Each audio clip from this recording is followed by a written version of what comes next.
काल में द्विज नामक के 7 पुत्र और एक वीरावती नाम की कन्या थी। प्राचीन काल में क्या थी, जो एक द्विज नामक जो ब्राह्मण थे उसके 7 पुत्र थे और एक वीरावती नाम की एक कन्या थी। वीरावती प्रथम बार करवा चौथ व्रत के दिन भूख से व्याकुल मूर्छित होकर पृथ्वी पर गिर पड़ी। तभी सब भाई यह देखकर रोने लगे। अब उनके पास क्या थी ना, भोजन की कमी थी, खाने के लिए कुछ नहीं था, तो वो भूख प्यास से उस दिन गणेश चतुर्थी के दिन, जिस दिन चतुर्थी होती है संकष्टी चतुर्थी, उस दिन वो भूख प्यास से क्या हो गई, मूर्छित हो गई। तभी सब भाई यह देखकर रोने लगे। अब वो 7 भाइयों की बहन थी, तो वो सबकी लाडली थी और वो रोने लगे, विचलित होने लगे और जल से मुंह धुलाकर एक भाई वट के वृक्ष पर चढ़कर छलनी में दीपक दिखाकर बहन से कहा कि चंद्रमा निकल आया। तो वो भाइयों ने खाली उनसे क्या कह दिया है, देखो बहन तुम वो मतलब वो जब बेहोश हो गई, भूख प्यास से पीड़ित हो गई, तो उसने वट वृक्ष पर चढ़कर उसने क्या कहा, छलनी में दीपक जला दिया, अपना दीपक जलाया और उससे क्या कहा कि चंद्रमा निकल आया, मतलब उसके साथ ये होश में आ जाएगी करके उसने वो, अब उनके भाइयों ने कहा उससे।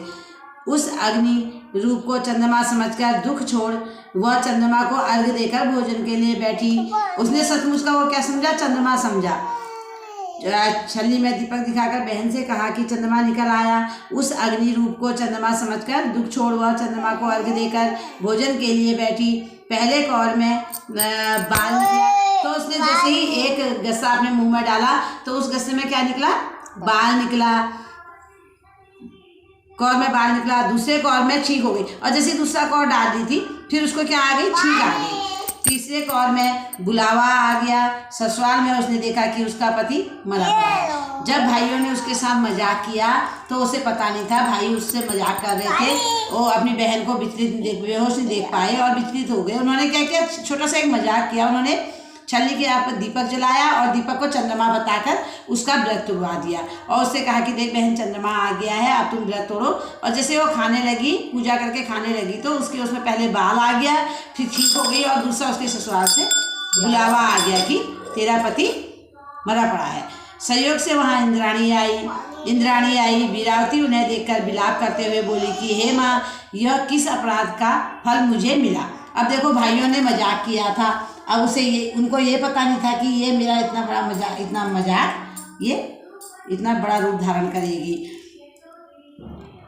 मुझे मिला। प्रार्थना करते हुए बोली कि मेरे पति को जिंदा कर दो। इंद्राणी ने कहा कि तुमने करवा चौथ का व्रत बिना चंद्रोदय चंद्रमा को अर्घ दे दिया था, यह सब उसी के फल से हुआ। अतः अब तुम 12 माह के चौथ के व्रत व करवा चौथ का व्रत श्रद्धा और भक्ति से विधि पूर्वक करो, तब तुम्हारा पति पुनः जीवित हो जाएगा। उसी समय कौन आई वहाँ, इंद्राणी आई, इंद्र की पत्नी आई और उन्होंने क्या वरदान दिया कि तुमने देखो बिना चंद्रमा को अर्घ्य दिए अपना व्रत तोड़ दिया और उस व्रत के प्रभाव से ही तुम्हारे पति की मृत्यु हुई। और अगर अब जो अगली चतुर्थी आएगी उस दिन तुम इस व्रत को करोगी और चंद्रमा को अर्घ्य देकर भोजन ग्रहण करोगी, तब तुम्हें तुम्हारा पति निस्संदेह जीवित मिलेगा। भक्ति से विधि पूर्वक करो, तब तुम्हारा पति पुनः जीवित हो उठेगा। इंद्राणी के वचन सुनकर वीरावती ने विधि पूर्वक 12 माह के चौथ और करवा चौथ व्रत को बड़ी भक्ति भाव से किया और इन व्रतों के प्रभाव से उसका पति पुनः देवता सदृश जीवित हो उठा।